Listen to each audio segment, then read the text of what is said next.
Құрметті тыңдарман, каналыма жазылып, лайк басып, қолдап қойыңыз. Кешкі сағат 8-дер шамасы. Аспанды көмкерген қалың бұлттан ба, жоқ әлде күз келгенде аспан қоюлана түседі ме, даланы лезде қараңғылық басты. Үйдің ішіне сырттан кіргенде дәмді тамақтың иісі бірден сезіледі. Қарындары ашқан балалар бірден дастарханға отыруға асықты. 6 жасар Естай әкесі келмей ас ішуді бастамайтынын жақсы білетін. Әкесінің үйге келуін анасымен бірге күтіп, алдынан жүгіріп шығатында Естай. Кейде өзінің әкесін соншалықты жақсы көретінен өзі ыңғайсызданатын. Себебі ағатайы мен әпкесі әкелерін жақсы көрмейтін секілді. Ащы судан ішіп келген күндері сүйікті әкесі Естайдан басқасын бәрін аямай ұрып соғатын. Анасын, әпкесін, тіптен жалғас ағасын да. Бірақ ағасының бойы әкесімен теңескен соң бұрынғыдай қатты ұра алмайды. Естай кішкентай болған соң ба, әлде әкесі өзіне деген ерекше мейірімді сезген соң ба, кенже баласына қол көтермеді. Алайда әкесінің қатыгездігі отбасындағы тыныштықты бұзып, әрбір кештің қорқыныш пен белгісіздікке толы болуына себеп болды. Бала болса да, үйіндегі ауыртпалықты сезініп, отбасындағы зорлық-зомбылықтың әрдайым қайталануынан қорқып өсті. Әкесі әдеттегіден ерте келді. Естай алдынан жүгіре шығып, мойнына асылды. Аузынан шығып тұрған ащы иістен бетін тыжырайтып, тезірек қастан кетуге асықты. Ақырындап таяғымен келіп, жайылған дастархан басына жайғасқан әкесінің ішімдікке лық тойып, гәпіргеніне үйренген балалар құйылған асты ішіп, тезірек тұрып кетуге асықты. Сара көз тартарлық сұлулық иесі. Оның бота көздері, найзадай қайырылған ұзын кірпіктерімен көзіне түскен көзілдіріктің арғы жағынан мұң мен қайғының лебін сездіріп тұрғандай. Бұл көздерден бейне бір жан ұшыра, көмек сұрап тұрған жаның жан айқайы байқалады.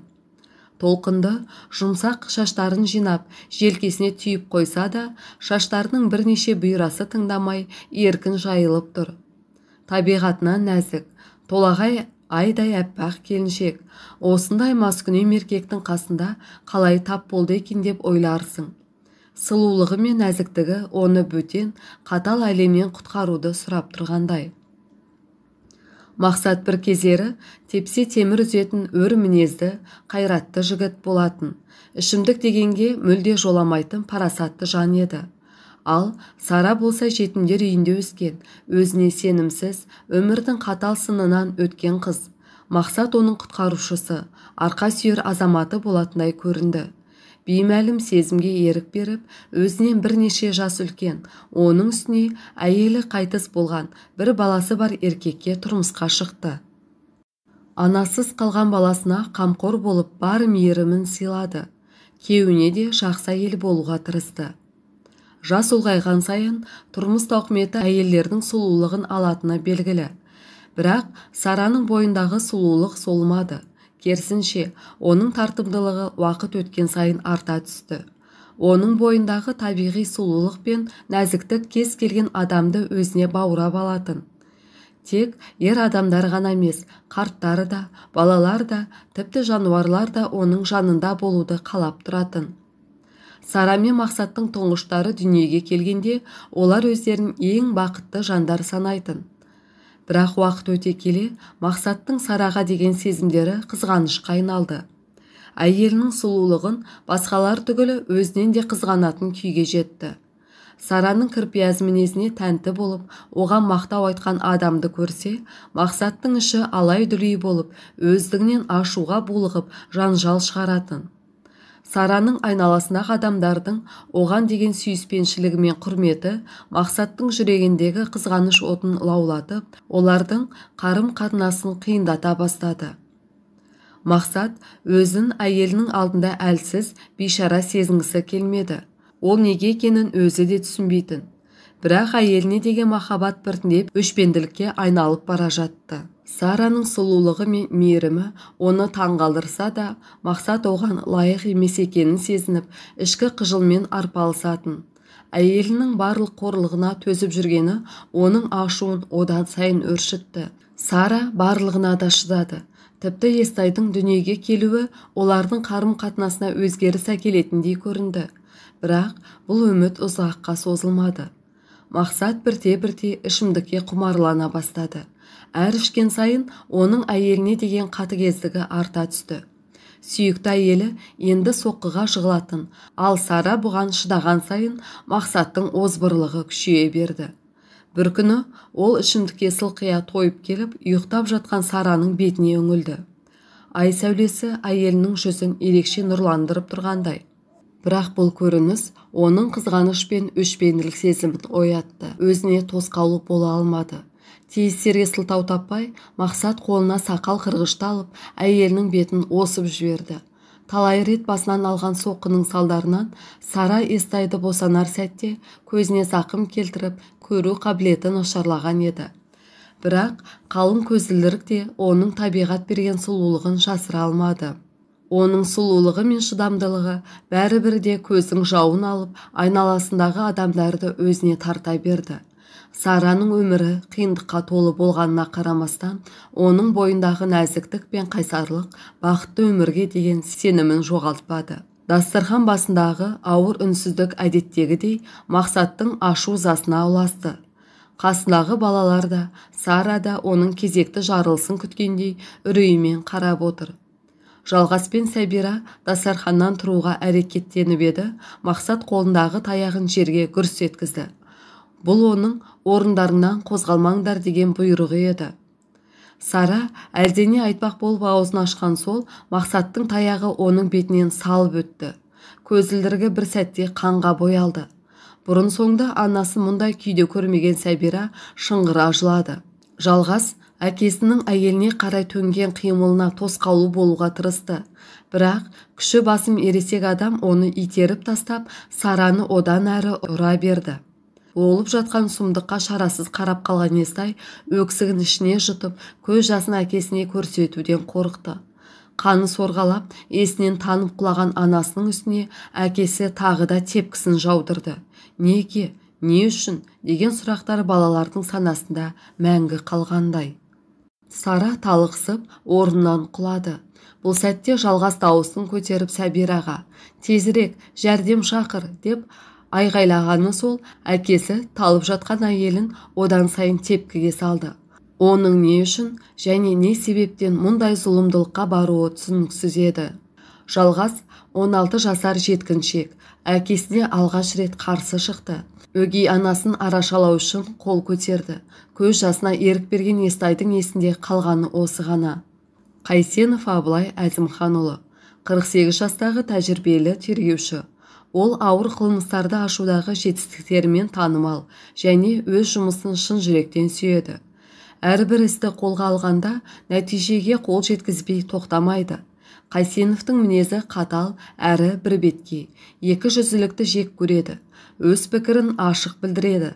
Бұл қасиеттері оның майор шенінен жоғарылауына кедергі болса да, мықты тергеуші ретінде кәсіби беделіне кедергі емес. Жақында ғана келген стажер Берік бастапқыда Абылайдың кабинетіне кіруден қорқып, бір апта бойы әрең жүрген еді. Қатал мінезі тергеушіге жақпай қаламын ба деп алаңдаған жас маман үшін Абылай аңыз адамдай көрінетін. 90-шы жылдары ол дүниеге келмей жатып, адам жегіш Николайдың ізіне түсіп, 3 жыл дегенде қолға түсірген. Одан кейін мафия әлемінің азуы терең ағайынды төрттіктің заң алдына жауап беруі де осы Әзімханұлының еңбегі еді. Есік алдында тұрған жігітті байқап, тергеуші қатқыл даусымен «Кір, неғып тұрсың?» деді. Бұдан былай менің қарамағымдасың деп қосты.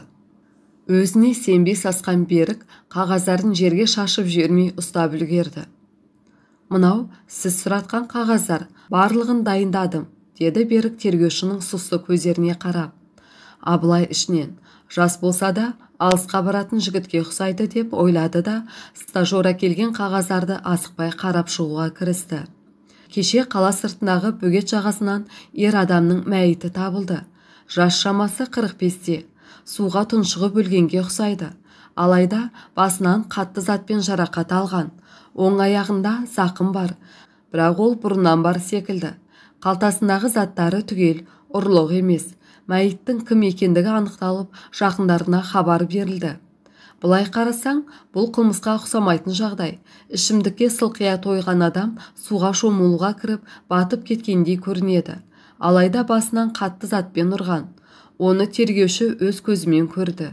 Мәйітті бірден экспертизаға жіберген еді, қан құрамынан көп мөлшерде алкоголь анықталды. Тергеушінің 20 жылдық тәжірибесімен іс тым қарапайым көрінгенмен, шын мәнінде бұл жағдай қарапайымнан әлде қайда күрделі. Абылай барлық деректерді мұқият зерттеп, істің түп тамырын ашуға кірісті. Отбасын, жұмыс жасаған жерін, достарын жауапқа алу қажет. Мен барлығын тексердім, деді стажер тергеушінің ойын оқығандай. Я, содан? Семаков Асхат 45 жаста. Әйелі 3 баласы бар, тұрақты жұмысы жоқ. Әр жерде жалданып қара жұмыс істейді. Тапқан ақшасының басым бөлігін ішімдікке жұмсайды. Сол күні үйіне қонбаған. Бұған дейін де осындай әдеттері болғандықтан ешкім оны күтпеген. Сағат түнгі 22:00 шамасына жүк түсіріп, ақшасын алып, 2 аялдама жердегі смак сыраханасына барып, 5 бокал сыра ішкен. Жанында ешкім болмаған. Түнгі 23:45 шамасына сыраханадан жалғыз шыққан. Одан кейін оны ешкім көрмеген. Қала сыртына не үшін барғаны белгісіз. Мүмкін біреу шақырған болар. Ешкіммен жанжалдаспаған.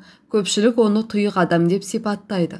Тағы бір жағдай, 2 ай бұрын аяғын сындырып, содан бері таяқ ұстайды. Оқиға орнында ешқандай таяқ болмады ғой. Болмады.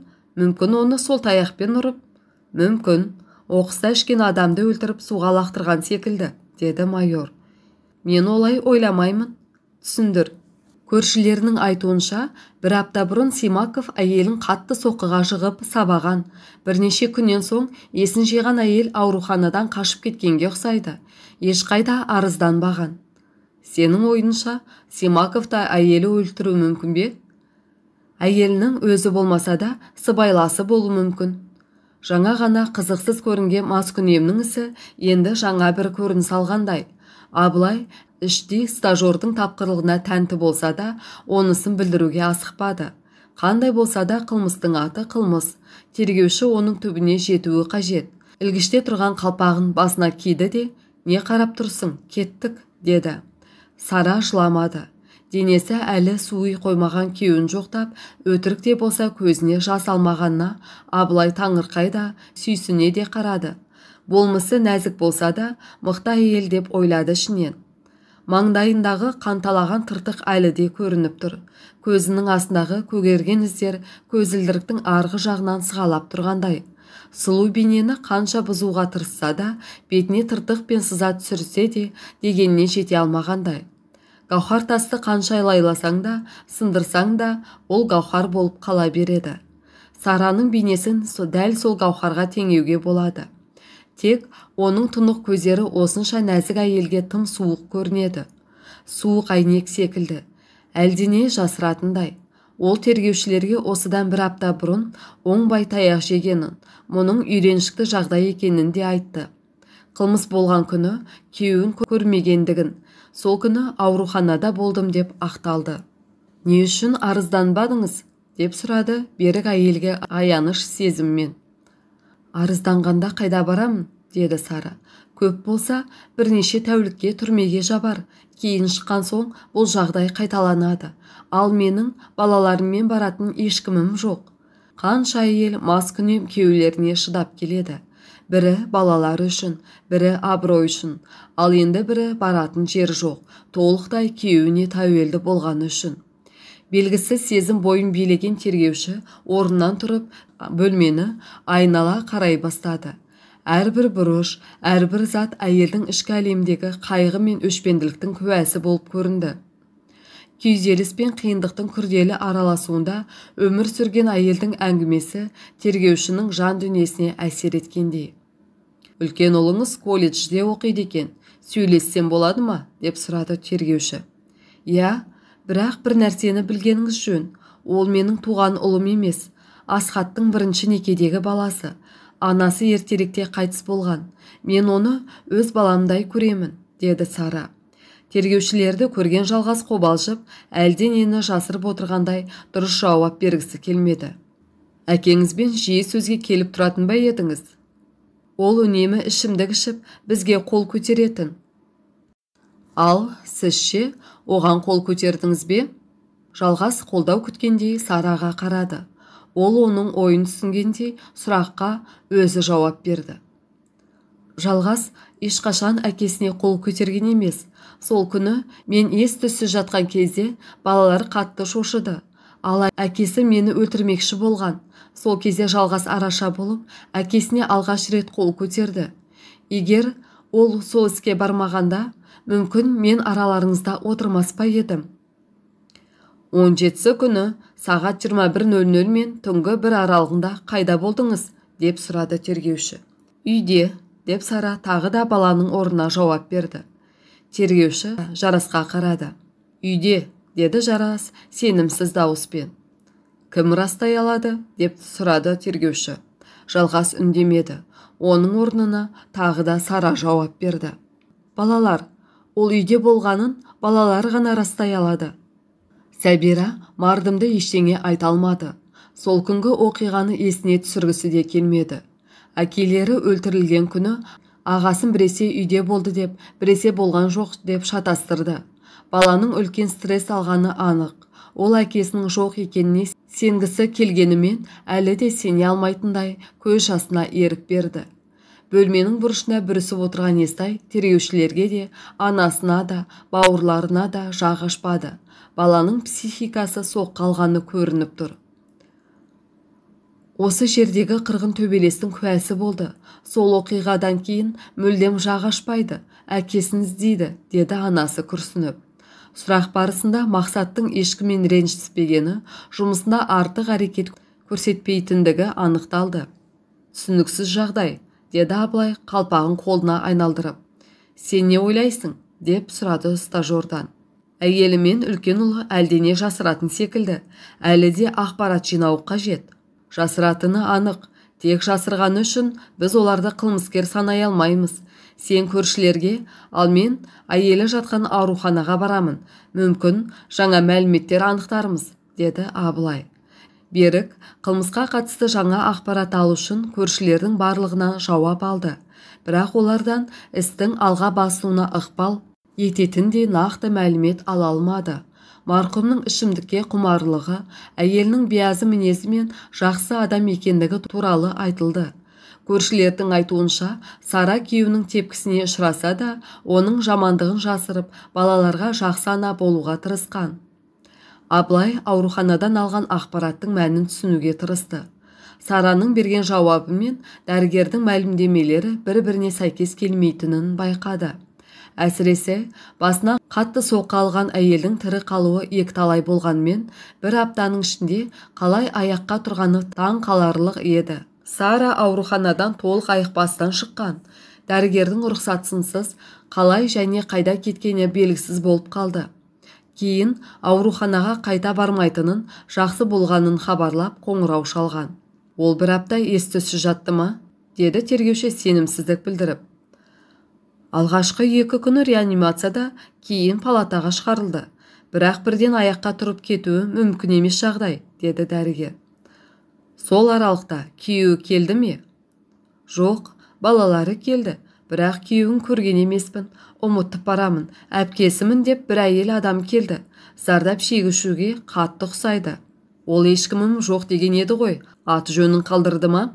Біз кез келген адамның аты жөнін тіркемейміз. Сол күнгі Мейірбикеден сұрап көріңіз. Сол палатаға келген адамдарды көрген. Мейірбике науқасқа әйел адамның келгенін растағанымен кім екендігін білмейтіндігін айтты. Тергеушінің ойы жан-жаққа жүгірді. Ісі алға баспаған стажер тергеушіге үлкен ұлынан күмәнданатынын айтты. Ұлының әкесін өлтіру мүмкін бе? Әрине мүмкін, өйткені ол әкесінің анасына үнемі қол көтеріп жүргенін көріп өскен. Мұндай жағдайлар бала психологиясына терең әсер етеді. Агрессия мен ашу-ыза тудырады.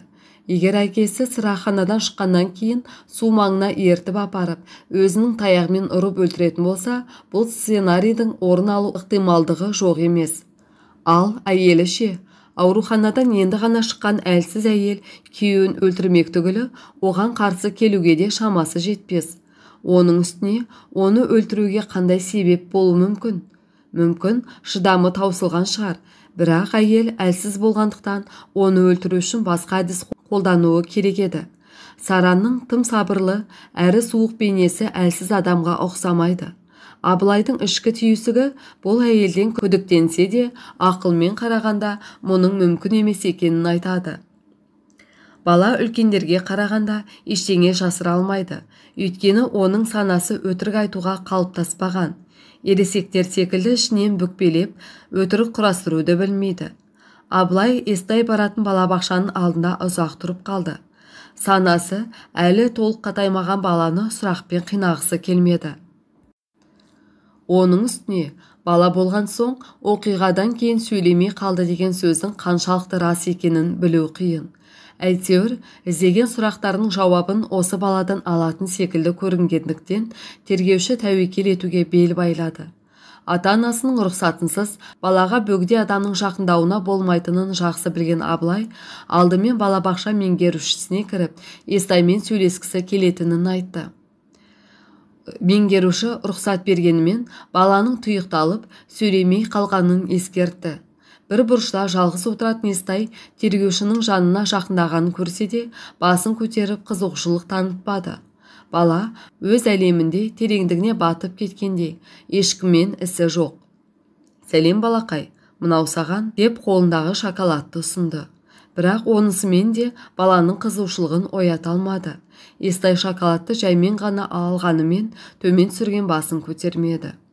«Мені таныған шығарсың? Мен тергеушімін, есімім Абылай. Менің де сен сияқты кішкентай немерем бар, бірақ ол алыста, сен оған қатты ұқсайсың». Үнсіздік, бала расымен де тіл қатпады. Ата-анасының арасындағы жанжал әкесінің анасын аяусыз соққыға жығып, кейін жоғалып кетуі, мұның бәрін бала жүрегі қалай қабылдағаны белгісіз. Егер ол мұның барлығын сезбесе, жүрегіне жақын қабылдамаса, осылайша өз әлеміне кіріп, тұйықталып қалмас еді. «Естай, сен үлкен жігітсің. Маған бар болғаны сенің көмегің қажет. Сен білесің ғой, әкең үйге келмеген күні үйде кім болды? Тек соны айтсаң, мен саған тағы да шоколад, балмұздақ алып беремін», деді Абылай. Үнсіздік. Абылай баланы сөйлетуге тырысқанымен еш нәтиже шықпады. «Жарайды балақан, айтқан келмесе қинамаймын». Ол баланы мұнша қинаған өз әрекетіне жиіркенді. «Не ойладым мен? Ол не бары 5 жаста», деп өзін өзі сөкті. Орнынан тұрып кетуге бұрылып, теріс айналды. Сол сәтте құлағына әлдене естілгендей болды. Ол тоқтады. «Я, бала бірдеңе айтып жатыр». «Ол менің анам емес». Көздері жасқа толып тұр. «Менің анам емес, маған анамды қайтарыңыз», деді де бала әрмен қарай жүгіре жөнелді. Жалғастың тергеушілерге өтірік айтқаны айқындалды. Оқиға болған күні сағат 12:30 шамасында үйіне келген. Оған дейін колледждегі достармен әкесі отырған сырахананың қарама-қарсы жағындағы папта отырған. Әкесінің сыраханадан шыққанын күтіп, оның соңынан қала сыртына дейін еріп барып, таяғымен қатты соққы беріп өлтіргеннен кейін үйіне қайтып келген. Енді тек таяқты табу керек, себебі онда қылмыскердің ДНК-сын анықтау мүмкіндігі бар. Берік жаңалық ашқандай өз ойына өзі риза болды. Абылайдан қолдау күтті, бірақ оның әлденеге алаңдаулы екенін байқады. «Майор мырза, сіздің ойыңызша бұлай болу мүмкін емес пе?» деді Берік тағатсызданып. «Бәрі де мүмкін. Сен Симаковтардың үйін тексеруге рұқсат ал, таяқтың сол жерден табылатынына сенімдімін». «Мен де сенімдімін. Қазір кірісемін», деді қуанған стажер. «Ал мен бір адам туралы толық ақпарат іздеуім қажет». Сара Симакова туралы ақпарат жинау оңайға түспеді. Абылай жетімдер үйінен шыққан қыз туралы мәліметтерді жинау үшін бірнеше күн бойы бұл мекемені аралап шықты. Ескі архивтерді ақтарды. Сараның бұрынғы тегінің Амангелді екенін, оның оқыған мектебі мен бала кезіндегі өскен жерін анықтау үшін басқа қалаға іс-сапарға шықты. Жас кезінде тәрбиеленген мекен-жайын тапқан соң, оның өмір жолын қайта қарау қажеттілігі туындады. Сараның шындығы туралы мәліметтер анықталған кезде барлық жұмбақтар біртіндеп шешілетіндей болды. Енді тек барлық фактілерді үйлестіріп, қылмыскердің кім екенін анықтау қалды. Симаковтың қолында болған таяқ табылды. Таяқтың басында қан іздері байқалды. Бұл қанның Симаковтың өзінікі екені анықталды. Сонымен қатар таяқта саусақ іздері де табылды. Экспертиза нәтижелері үлкен ұлы Жалғас Симаковтың саусақ іздерінің айқын белгілерін анықтады. Таяқ үйдің жанындағы ескі сарайда жасырылыпты. Осыған байланысты үлкен ұлы күдікті ретінде тұтқынға алынды. Берік қылмыскерді анықтау үшін көп еңбектенгені байқалады. Бірақ бұл шешім асығыс қабылданғандай. Абылай өз ойының дұрыстығына толық көз жеткізбей, ашық әрекетке де бармады. Сондықтан күдіктімен тағы да бір сөйлесуді жөн көрді. Жалғастың қатты қорыққаны белгілі. Бұрын соңды қылмыс түгілі бұзақылыққа қатысы жоқ 16 жасар баланың мойнына әкесін өлтірді деген айып тағылуы мүмкін. Егер тергеуші налғыз қылмыскерді тапса, бар айғақ көзіне көрсетіп тұр. Мен сенің өлтірмегеніңді білемін, маған тек шындығыңды айт, деді тергеуші сұрақты турасынан қойып. Мен оны өлтірген жоқпын, босатыңыз мені. Әкең үйге келмеген күні не болды, соны айт. Сол күні мен достарымен жолдың арғы бетіндегі сыраханаға барғанмын. Терезеден әкемнің қисалаңдап шыққанын көріп, сыртқа шықтым. Ол да мені көрді. Жанына барып, үйге қайтаруға тырысқанда, ол мені балағаттап тастады. Мен оған анамды өлтіргенін, және енді Сараны да солай өлтірмекші екенін бетіне бастым. Ол мені таяғымен сабай бастады. Арғы көшеден достарым менің күйімді көрсе, не болар еді деп, әлі күнге дейін мас күнем әкесінен таяқ жейді демей ме? Мен қолындағы таяғына жабыстым. Жұлқылаған сәтте таяқтың сабы маңдайына тиді. Ол жерге құлады. Бірақ балағаттауын тоқтатқан жоқ. Менің ашуым ұстап, таяқты алып кеттім. Бірақ бірден үйге қайтқан жоқпын. Достарыма қайтып баратын көңіл күйім де болмады. Біраз көшені аралап жүріп үйге келдім. Майор мырза, мен оны өлтірген жоқпын. Ол бізді бақытты балалықтан айырды. Үнемі ұрып соқты. Бірақ мен әкемді өлтірген жоқпын. Сен үйге келгенде үйде Сара болды ма? Ол менен соң келгенін білемін. Түрі тым суық көрінді. Қайдан келгенін білесің бе? Мен сұрамадым. Мүмкін әкемді іздеген шығар. Ал таяқты не істедің? Ертесіне әкем өлді дегенде естіген соң, болған жағдайды Сараға айттым. Ол бірден таяқтан құтылмасақ күдік маған түсетінін айтты. Өзім жасырамын деді. Сіздің ойыңызша әкемді өлтірген Сара ма? Мүмкін, барлығы мүмкін. Кеш қарая үйінен шыққан әйел жан жағына алаңдай қарап жүрді. Біреу оның соңынан бақылап тұрғандай сезімде болғандықтан, көшенің арғы бетіне асыға өтіп, көзге түспеуге тырысты. Берік не болғанын түсінбей, Абылайға сұраулы көзбен қарады. Нағыз қылмыскер тұтқында отырған кезде, бұл әйелдің соңынан не үшін аңдып жүргенімізді сұрау ниеті болса да, сұрауға батылы бармады. Тергеуші ешқандай түсіндірместен әйелді байыппен қадағалауды жалғастыра берді. Көше қиылысы аяқталған соң, әйел талдардың арасымен жол жиегімен жүріп кетті. Көліктің ары қарай жүрмейтін білген тергеуші із қалдырма мақсатында лезде көлігінен түсіп, әйелдің соңынан жаяу жүруге кірісті. Мына әйел қайда барады? Деді стажер сабырсызданып. Оны қазір көреміз, деді Абылай. Қараңғыда шеткері орналасқан үйді тек сол маңайдың тұрғыны болмаса, сырттан келген адам байқамайды.